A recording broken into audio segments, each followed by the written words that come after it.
Should you raise your kids in a big city? Let's go to the crosswalk.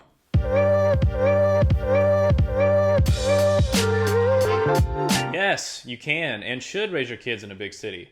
I'm going to do my best to sell you on it in this video. Living in a big city doesn't have to mean living in a small two-bedroom apartment on a busy street with a bunch of shared walls. I'm talking more about like townhomes, row homes, single-family homes that are smaller with a smaller yard, and we'll get into some specific examples later in the video. All right, let's get into the obvious downsides of living in a city. It's more expensive, but it's more expensive for a reason. It's more in demand, highly sought after. There's less room or space. Your house is going to be smaller. Your yard is going to be smaller. But how big of a yard are you really getting in the suburbs? Man, those developers love to squeeze in as many houses as they can. There's more crime in the city. It's certainly a bit louder in the city. I said it's certainly a bit louder in the city. The school situation can be complicated. Not too many great public schools. Obviously, you have private schools an option. Maybe a combination of both. Okay, let's get to the benefits of living in the city. Number one, way more time. I've thrown out the stat before, but if you're commuting 30 minutes each way, you're basically looking at around 2 weeks of straight up commute time throughout the year. And then you multiply that by 10, 20 years. Man, you're looking at a lot of lost time. Bottom line is the less time you're traveling around in a car, the more time you have with your kids. What is more important than that? Second best benefit, in my opinion, the diversity. You're going to have far more exposure to different types of people, food, religions. It's far more multicultural.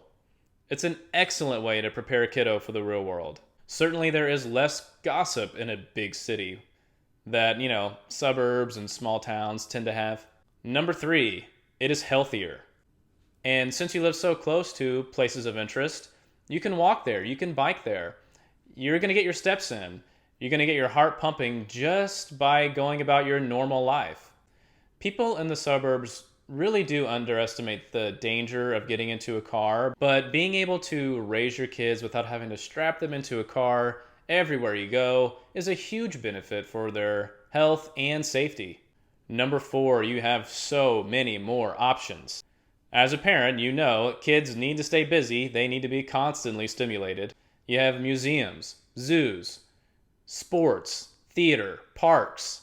And speaking of parks, America may have done a pitiful job with the public transit, but we've actually managed to do a pretty decent job of building enough urban parks.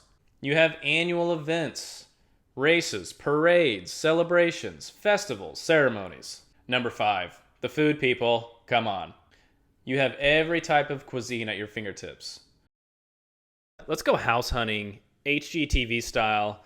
When a single teacher has a budget of $2.5 million, we are going to look at a single-family home with at least 3 bedrooms, walkable or bikeable to transit, good public schools, close to green space, and has some type of yard. The first city we're going to go house hunting in is Chicago. So I went to Realtor.com, plugged in the filters, and got 53 homes.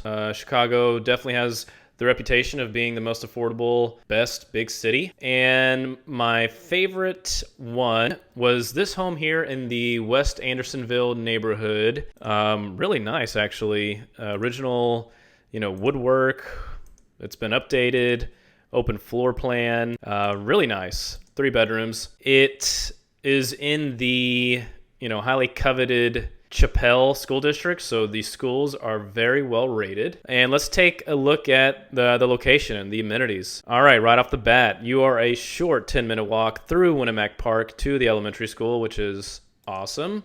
You're only a 14-minute walk to the Ravenswood train station if you're commuting downtown. You're only 2.7 miles from Wrigley Field, a quick 15-minute bike ride. And during the summer, you're also only a 15-minute bike ride from Lake Michigan. Go to the beach. And look at this street. Come on, how picturesque. Can't get better than this. Next, let's head out west and do some house hunting in Seattle. All right, so this is what popped up on Realtor.com for Seattle. Same filters, only 12 homes, so Seattle's definitely, a bit more expensive. This cute little home in Beacon Hill. It's updated, beautiful windows, kind of like a modern, mid-modern type of situation. I'm sure the kitchen would need to be redone just a touch. Zone to great schools. The Maple Elementary School and Mercer Middle School. High school, not the best, but maybe look at private for that. I'm sure that's pretty common. Let's check out the location. You're only half a mile away from the elementary school, a 10-minute walk, and the majority of that is through the Maplewood Park, which is great. You're literally across the street from the middle school, so even better, which is right next to Jefferson Park, which is massive with the golf course and all sorts of things to do. You're only about a mile from the Beacon Hill train stop. A quick, 5-7 minute bike ride if you want to commute into downtown, even though you're already so close. And for the baseball fans, you're only 3 miles from T-Mobile Park. So you can head out to the Mariners game and watch them get beat by the Astros anytime you want. So are you ready to move to a big city? If you'd like to see more videos like this, hit the subscribe button, and we'll see you next time.